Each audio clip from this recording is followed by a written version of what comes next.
Boa noite, amigos.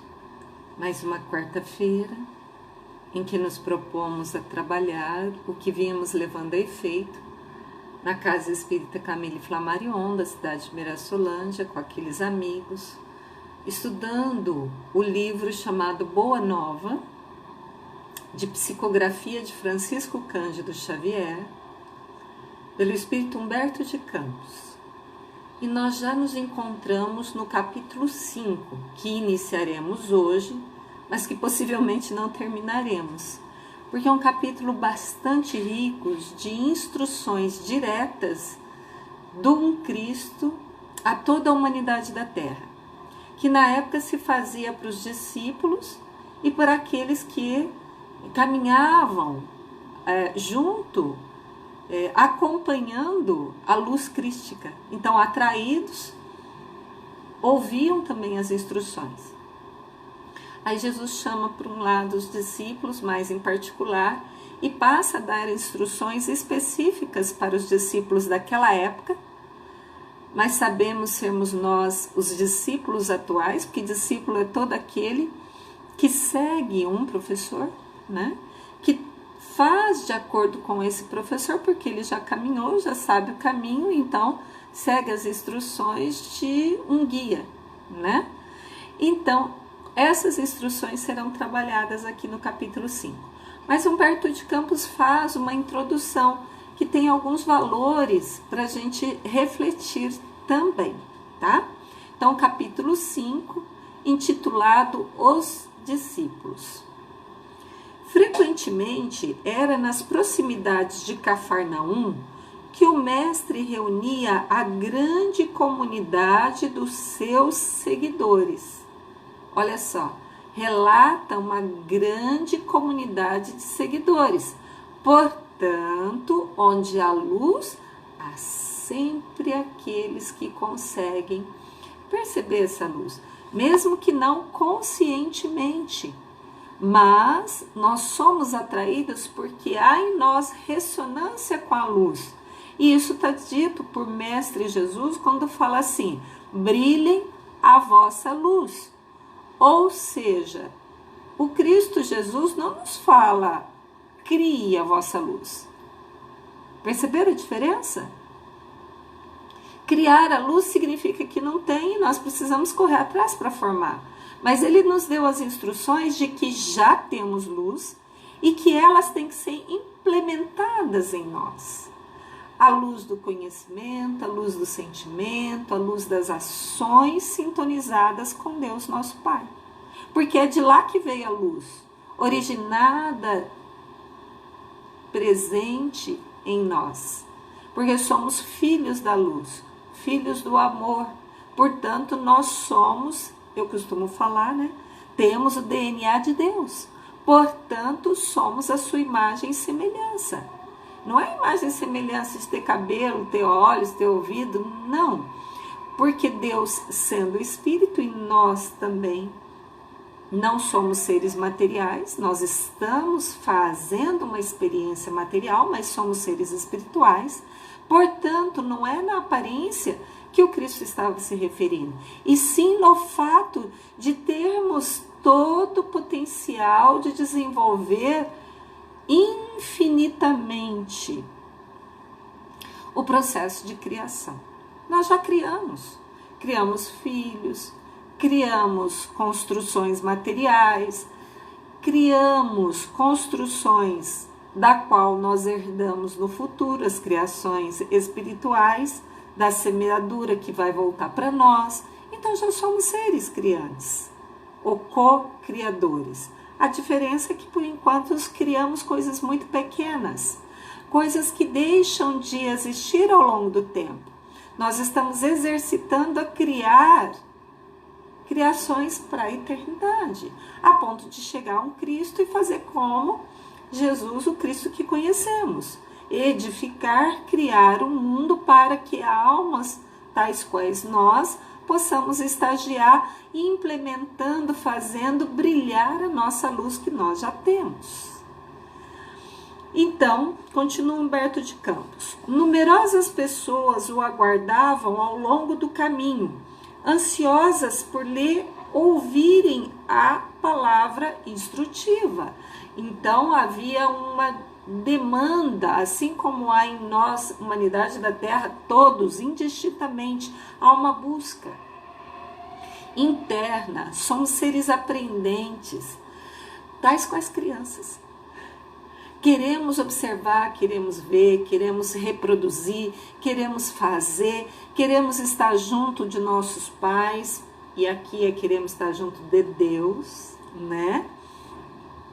Somos seres, então, aprendizes, perfectíveis. Portanto, há uma demanda interna de busca. Estamos sempre à busca. O que difere entre os que estão buscando a luz e os que estão buscando realizações ilusórias. Estão buscando equívocos, né? Mas ambas as buscas vão redundar com certeza em aprendizado. Aqueles que estão buscando equívocos nas ilusões, nos sonhos passageiros, que vão durar no máximo, intensamente, durante a vida física, 100 anos, podem até levar isso para o astral e ficar vivendo essa ilusão, mas mais cedo ou mais tarde só uma fatalidade, nenhuma ovelha se perderá. Portanto, sermos perfeitos é a nossa destinação, mesmo que ainda não reconheçamos isso. É inerente, está no nosso DNA. Não tem como Deus ter criado coisas que não são capazes de chegar a próximo dele. Não existe isso. Então, é ilusório quem achar que vai ficar distanciado de Deus pela eternidade. Pode protelar o quanto quiser, mas mais cedo ou mais tarde, única fatalidade é assumirmos nossa filiação, sermos perfeitos igual ao Pai. A diferença entre nós e os demais é o tempo que se utiliza para isso. E o tempo está relacionado ao ingrediente querer. Eu quero mais tempo ou eu quero menos tempo. Eu quero investir mais tempo e, portanto, ficar nas sansarras, vai, reencarna, desencarna, reencarna, desencarna, reencarna, desencarna, e fica aí nesse tédio que nós estamos, não aguentamos mais a repetições de padrões, então resolvemos caminhar.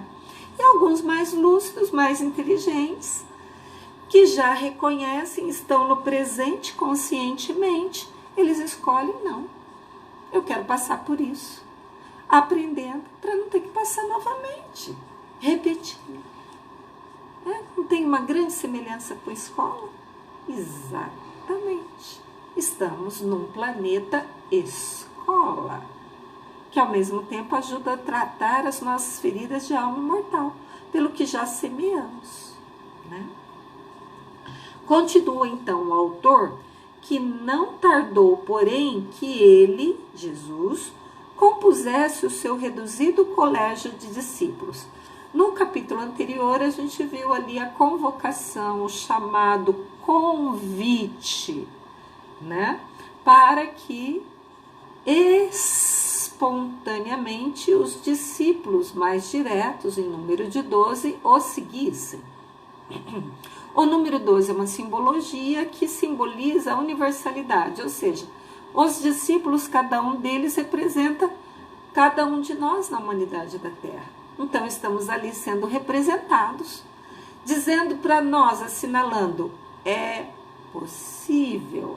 Nós veremos nesse capítulo que não eram seres já iluminados, já não eram seres crísticos os discípulos, eram tal qual nós. Tanto é que nós vamos ver coisas puramente humanas que acontecem no nosso trabalho profissional, na nossa casa, aconteciam com eles também. Então, Jesus escolhe os 12 discípulos mais diretos, o reduzido colégio, para que isso se demonstrasse ao longo do tempo naquilo que ele falou do fermento vivo. A partir de uma levedura, de um pequeno número simbólico, 12, que representa a universalidade da humanidade da Terra, esse fermento poderia fermentar a massa toda. E é isso que está acontecendo. um momento de aferição, de medida, se você quer fazer parte desse grupo que escolhe não mais permanecer nos enganos. Continua o autor, então, que depois de uma das suas pregações do novo reino, Jesus chama os 12 discípulos, que desde então seriam os intérpretes de suas ações e de seus ensinos. Eram eles os homens mais, o que vocês acham? Ricos, belos, famosos? Não. Eram os mais simples. Jesus chamou como intérprete um Cristo. Chamou como intérprete de suas ações e de seus ensinos os mais simples do lago de Genezaré. Ou seja, grandiosidades internas não têm lugar no reino da imortalidade e da eternidade. Que esses movimentos de grandiosidade interna, no que se refere a orgulho, a vaidade, a querer para si, independente dos outros, a não pensar no coletivo, isso é ilusório, isso é passageiro. Isso não faz parte dos padrões de eternidade e imortalidade. E para isso, demonstrar que não é difícil atingir isso, que basta esforço e boa vontade, então Jesus convoca para representá-lo 12 dos mais simples. É também uma indicação para nós. Se a gente quiser se movimentar com soberba, com vaidade, com orgulho, com ambições extremas, nós não vamos conseguir edificar o reino de Deus em nossos corações. Porque o que é real, o que é verdadeiro é que somos todos filhos de Deus. Então não existe um mais do que o outro. E, portanto, todos com direito e acesso a ser reconhecido como filho de Deus. Portanto, só reconhece isso quem são os mais simples. Porque sabem que com a soberba, com a autoridade, com o orgulho, com a vaidade, um dia acaba, não é real. Enquanto que os valores reais, verdadeiros, isso é para a imortalidade. Continua o autor do livro. E aí ele vai relatar e dar as características dos discípulos, tá? Algumas referências. Por exemplo, Pedro, André e Filipe eram filhos de Betsaida. Betsaida é uma localização, tá? Não é o nome de uma mulher, não. De onde, olha lá, é um local, de onde vinham igualmente Tiago e João. Então, ó, eram da região de Betsaida, Pedro, André, Filipe, Tiago e João. Sendo que Tiago e João eram descendentes, filhos de Zebedeu. Levi, Tadeu e Tiago, filhos de Alfeu. Olha só, 3 discípulos que são irmãos. O Levi, que depois se torna Mateus, que vai escrever o Evangelho de Mateus, Tadeu e Tiago eram irmãos. No capítulo anterior, nós vimos que Tiago e João eram irmãos, filhos de Zebedeu e de Salomé. Mas então tem 2 Tiagos? Exatamente. Tanto é que eles eram distintos, falando-se em Tiago maior e Tiago menor. O Tiago maior era irmão de João, filhos de Zebedeu e Salomé. O Tiago menor é irmão de Tadeu e de Mateus, que eram filhos de Alfeu e Cleofas, ou Cleófas, né? Sendo que Cleófas ou Cleofas era parente de Maria. Eram, portanto, nazarenos. Nazarenos, um grupamento de pessoas que tinham alguns hábitos. Hábitos assim bem relacionados ao devotamento a Deus, e tinham alguns hábitos visíveis na aparência. Por exemplo, cabelos longos, dividido ao meio, barba também mais longas, dividida ao meio. Isso é comportamento visto, visível dos nazarenos. Portanto, igual a Jesus, né? Jesus era nazareno também. e amavam a Jesus desde a infância. Por que desde a infância? Foi falado ali anteriormente. Eles eram primos. Se a mãe de Mateus, Tadeu e Tiago era parenta de Maria, então esses 3 discípulos eram parentes de Jesus, que conviviam desde a infância. Havia um reconhecimento, já havia sinais de Jesus, o que nós vamos ver mais para frente, que demonstravam ali em tenridade, logo nos primeiros anos de relacionamento na comunidade, que Jesus era um ser diferenciado, era um Cristo, num corpo de carne infantil, porque encarna na terra para representar que é possível que façamos como ele fez. Ele venceu a morte, e a gente viu que não é morte do corpo só, é morte do romper o fluxo da vida em harmonia com Deus, nosso Pai. Então ele mostra que é possível não romper, que é possível viver conectado com o Pai, com o que é belo, harmonioso e lídimo, verdadeiro. Então veja, esses meninos, Mateus, Tadeu e Tiago, eram muitas vezes chamados os irmãos do Senhor. Olha só, então pode aparecer nas escrituras sagradas como irmãos de Jesus. Aí nos faz pensar no seguinte aspecto histórico. Às vezes os relatos que falam que Jesus teve irmãos, pode ter tido. Isso não desmerece em nada Maria, não desmerece em nada José, ou se Maria, por exemplo, teve filhos de homem, depois que José partiu, porque José era mais velho que Maria, não desmerece nada essas questões, esses rótulos, puramente de vivência humana. O que importa é a mensagem crística, trazida para a humanidade da Terra, que até dividiu o tempo, e antes de Cristo e depois de Cristo. A realidade, as verdades universais é que são importantes. Mas aqui a gente está comentando algumas coisas de bastidores. Pode ser que aquilo que se relata que Jesus teve irmãos, pode ser esses meninos, Mateus, que se tornaram discípulos dele, Tadeu e Tiago, que eram primos, e a tradução do termo hebraico-aramaico irmão é o mesmo que primo. Se eu não me engano, é a expressão ar. É tanto primo como é usado para irmão. Então, movimentos puramente humanos, se é irmão, se não é, biológico ou não, de coração ou não, não importa. Esses movimentos são cenários para o que é real. E o que é real é o aprendizado. É o que foi exemplificado. É o que nos arrasta a seguir a Deus, nosso Pai.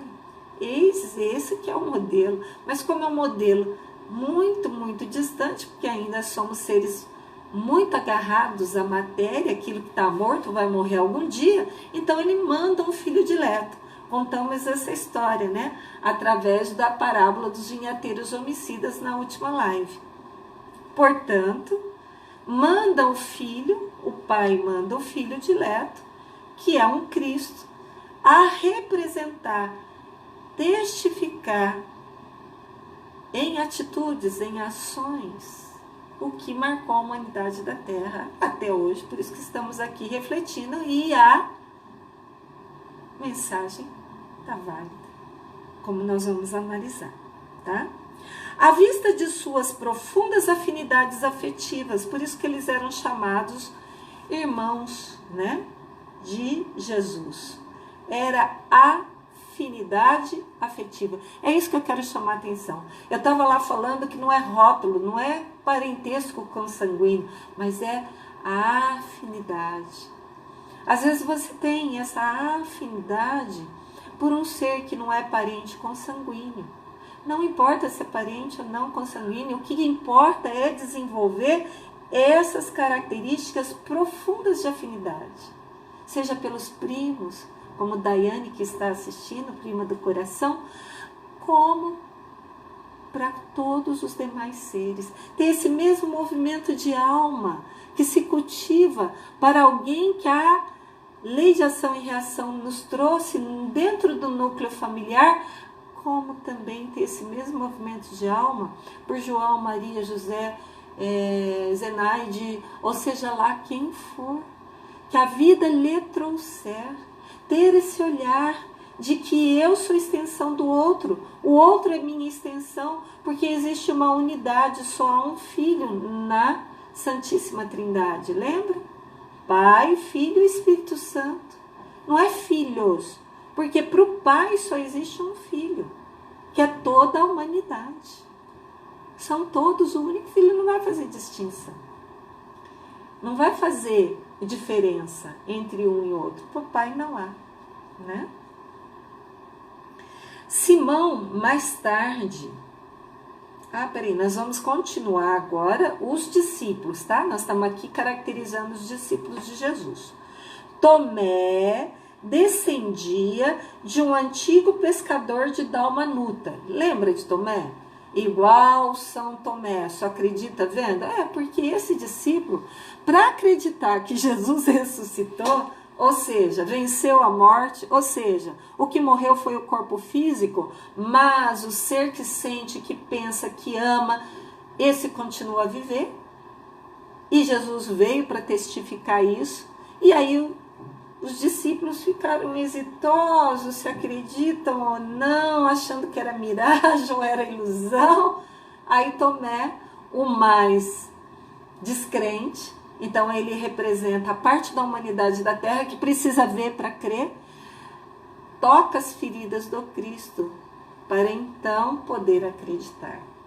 Mas feliz daqueles da humanidade da terra que não precisa tocar com os 5 sentidos, visão, paladar, olfato, audição, tato, mas que consegue tocar, tangenciar o que não se pode ver. Porque aí é o mais aproximado da eternidade e da espiritualidade. Porque aqui na Terra é movimento material, fazendo uma gabaritação para o ser espiritual, que já é em essência perfeito, porque é filho de Deus. E Deus não criaria nada imperfeito. Nós estamos apenas fazendo experiências materiais, mas somos seres espirituais. Continuando as características dos discípulos. Bartolomeu, um outro discípulo, também às vezes chamado de Natanael, nascera de uma família laboriosa de Caná da Galileia. Simão, mais tarde denominado o Zelote, deixara a terra de Canaã para dedicar-se à pescaria.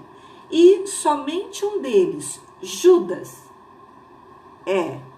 o Judas que a gente conhece. Somente Judas destoava um pouco desse concerto, pois nascera em Iscariotes e se consagrava ao pequeno comércio em Cafarnaum, no qual vendia peixes e quinquilharias. Então veja, a maioria dos discípulos pescadores, simples, de atividades que mantêm as demais atividades. Quero aqui fazer um paralelo. Quem foi chamado ao discipulado de Jesus? Os grandes da terra ou os pequenos da terra? Os pequenos. Quem está sendo convocado nesse movimento de isolamento social devido ao Covid-19? Por conta dos movimentos relativos ao processo de transição. Os grandes da terra ou os pequenos da terra? Quem está garantindo a manutenção dos grandes? Tal qual eu, com títulos, mestrado e doutorado, não podendo colocar em prática esses títulos, porque está recluso, tipo assim, de quarentena, tipo assim, refletir o que é valor real. E quem está ali mantendo o vital, o necessário? Os lixeiros, o caixa do supermercado. Então, meus queridos, qualquer semelhança não é mera coincidência. movimento de chamamento. Para falar, para dizer, aqui veio. É momento de transição em que vai selecionar o joio, separando-o para outras experiências, para que desperte e venha a ser trigo, para então futuramente serem recolhidos aos celeiros divinos.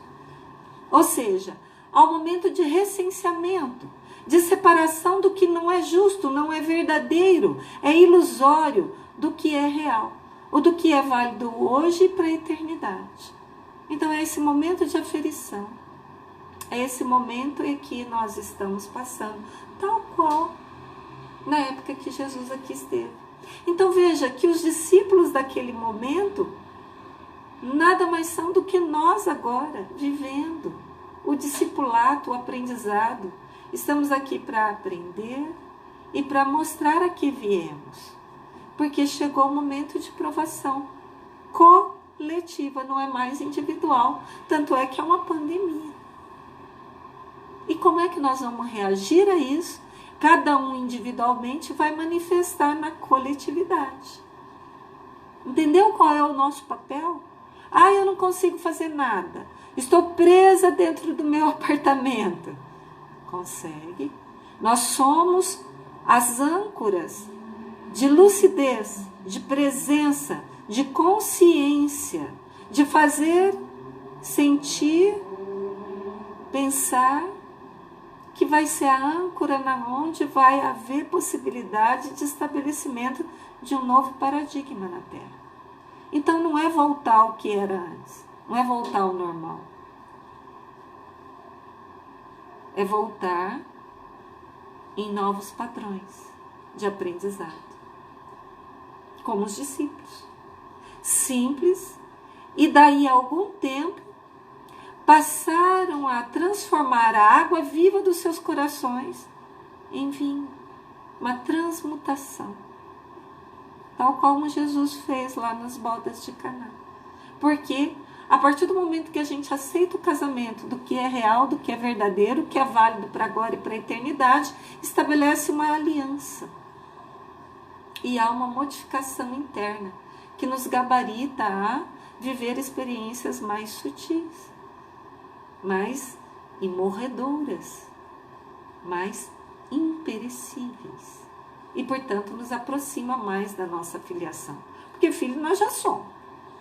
Mas ainda não estamos representando essa filiação através dos nossos pensamentos, sentimentos e ações. É eis o momento de mostrar que veio, que está sentindo, como está reagindo, quais são suas ações e atitudes. É essas perguntas que nós devemos nos fazer constantemente. E aí eu recorro ao Velho Testamento, que toda pergunta que se faz é respondida. Porque no Velho Testamento fala que qual é o pai cujo filho pede pão, ele dá pedra. Então nós estamos perguntando, nós estamos então nos predispondo a receber. Continua a narrativa do espírito Humberto de Campos pela psicografia de Chico Xavier, que Judas destoava. Então Judas já tinha um perfil inato nele, característico dele, representando a humanidade da Terra, que é vinculada ao comércio. E ele fez o comércio das coisas espirituais. Então muitos de nós temos que nos olhar. Nós estamos comercializando com as coisas do céu, tal qual comercializamos um copo, uma roupa, um bem, um poder? Ou não? Nós utilizamos esses recursos, que são ferramentas de aprendizado, para o nosso aprendizado, mas que é estendido à coletividade? Porque esse mundo não é um mundo de isolamento, esse mundo é um mundo de coletivo. Esse vírus tem mostrado. Por que está pedindo para a gente ficar em casa, cada um na individualidade? Para se manter o coletivo, em saúde física. Então, dá para entender? O processo de evolução é individual, mas ele ocorre no meio dos demais e influencia esses demais. O reduzido grupo de companheiros do Messias experimentou a princípio certas dificuldades para harmonizar-se. Está vendo como esses discípulos são nós? Hoje, no presente, eram eles naquele momento, nos representava certinho, não tinha nenhum ser de luz. Eles ainda tinham mazelas humanas, tal como nós. E por que Jesus escolheu a eles? Para mostrar para nós que nós podemos fazer. Por isso ele não selecionou anjos. Para nos mostrar que é possível. Basta que tenhamos boa vontade. Basta que demos um passo atrás, na frente do outro. E aí a gente chega lá. Mostrar ao que veio.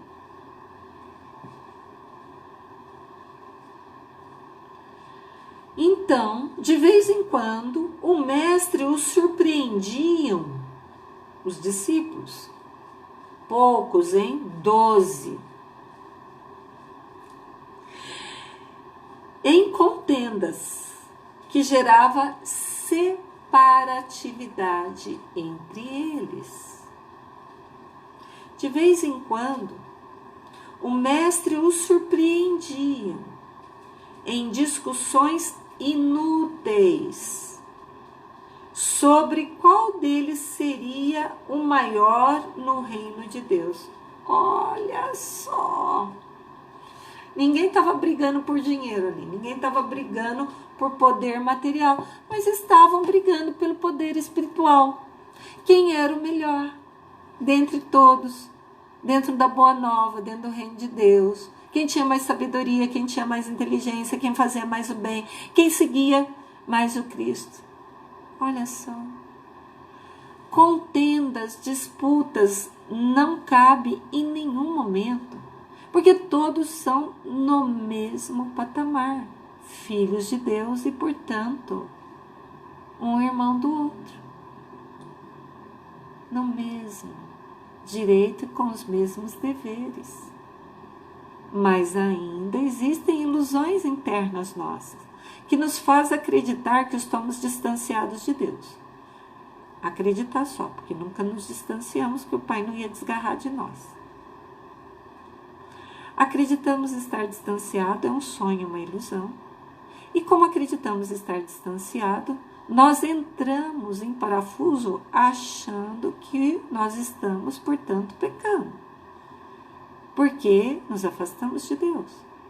E aí, então, para nos desanuviar dessa mente com medo, com insegurança, a gente passa a buscar no outro aquilo que nós escolhemos, que é nos afastar. E aí entramos em parafuso, porque buscamos no outro o que ele não tem, porque ele também está no mesmo jogo, errôneo, ilusório, achando que tem que dar conta por si mesmo, sem imaginar que Deus não nos desampara, não desagarra de nós, por mais que a gente se afaste, e sem nem cogitar que o outro é o caminho para chegar para Deus. E, portanto, basta estender o que já sabe, o que conhece, o que tem ao outro, que nós estaremos fazendo ao Pai. Olha só, é muito simples ao mesmo tempo. Há muitos vão falar assim, mas é difícil de fazer. É claro, porque a gente acostumou a fazer sempre ao contrário. E agora o mesmo esforço, o mesmo tempo, o mesmo sacrifício, que não é sacrifício, porque se formos analisar a palavra, sacrifício é um ofício santo, fazer sem olhar a quem, constantemente, como sendo sagrado, e aí deixa de ser pesado, porque é pesado porque a gente olha pesado. O Cristo falou assim, o meu fardo é leve, tem fardo, tem algo, temos que caminhar com ele. Mas se olharmos, se interpretarmos, vai ficar leve. E para terminar as reflexões da noite de hoje, nós vamos terminar esse primeiro movimento do capítulo 5 do livro Boa Nova, em que fala assim: De outras vezes, Jesus surpreendia os discípulos que desejavam saber qual deles, dentre todos, que revelava sabedoria maior no campo do evangelho. Olha só as disputas pelo poder da sabedoria. Não tem que haver disputa.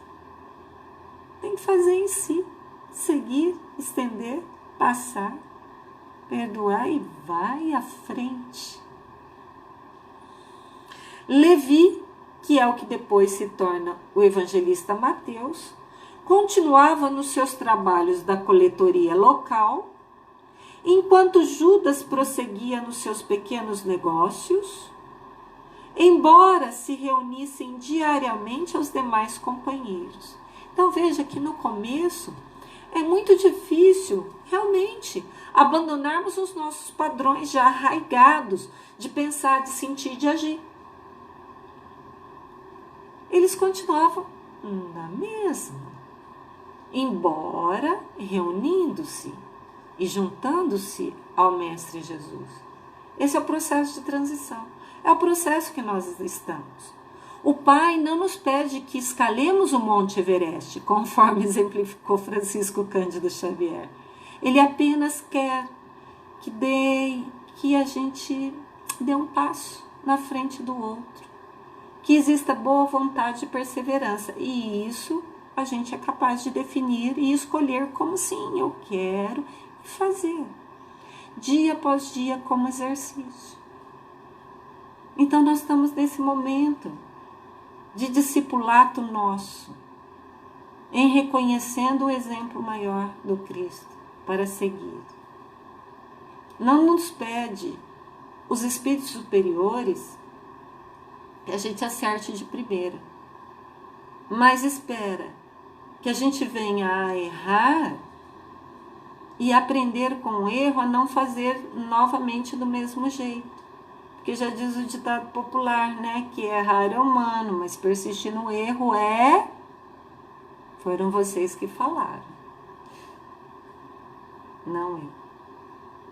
Ou seja, aprender com os erros faz parte do processo de aprendizado. Insistir em fazer do mesmo jeito, esperando um novo resultado, isso é ilusório.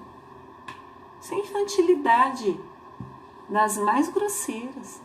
Porque mesmo criança que é infantil, ela erra, mas ela aprende, ela não faz novamente. Ela não vai lá de novo pôr o dedinho na tomada depois de ter levado um choque.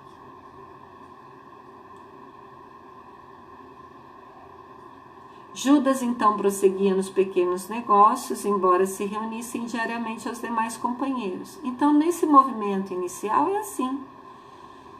A gente ainda fica agarrado às coisas ilusórias, mas fica com um pé no outro barco, que é a verticalização para Deus, para as coisas que é válido para a eternidade. Até que chega um momento que a gente tem que decidir em qual dos dois barcos vai colocar o pé.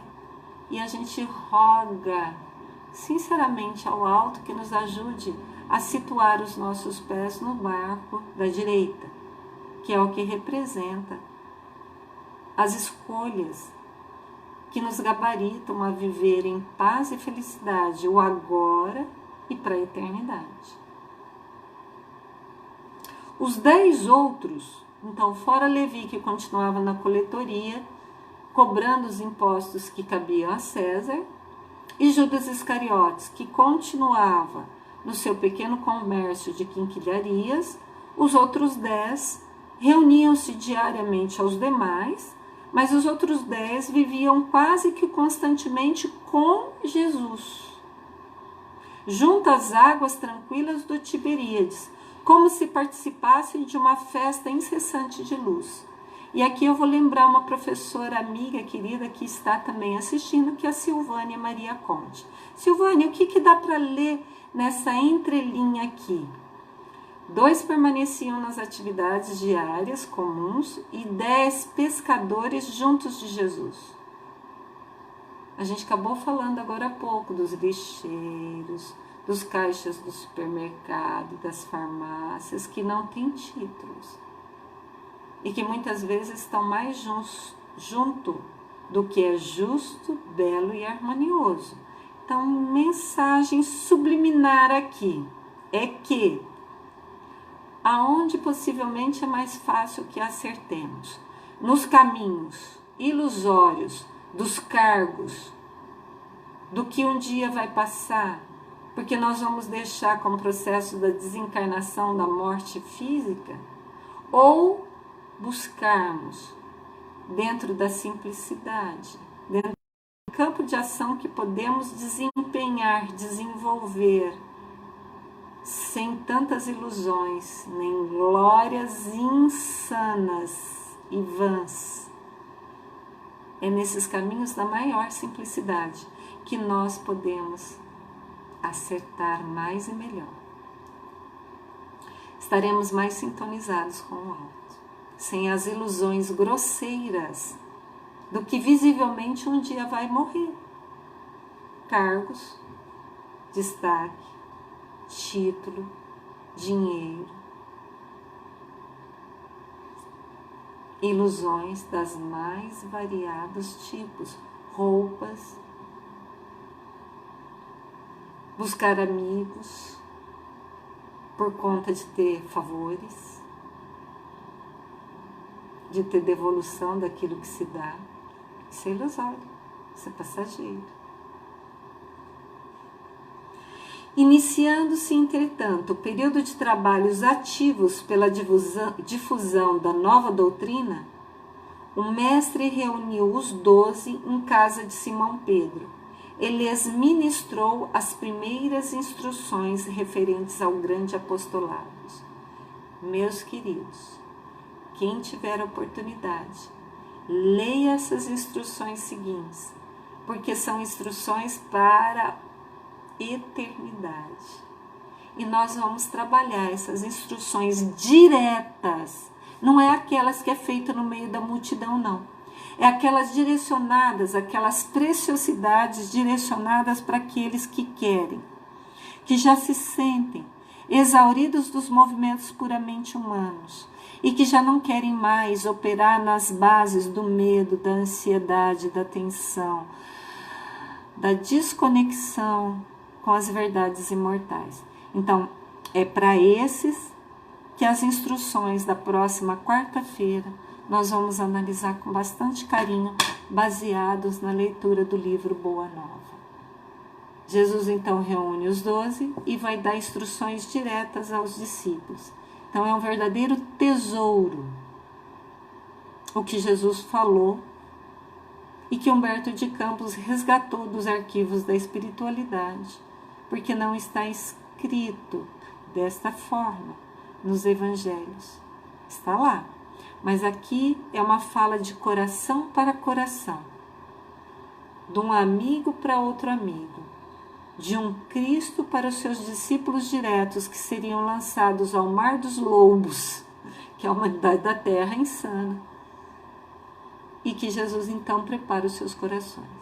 E para nós serve de preparações para nossos corações, para continuar a nossa caminhada evolutiva, com mais lucidez e mais consciência.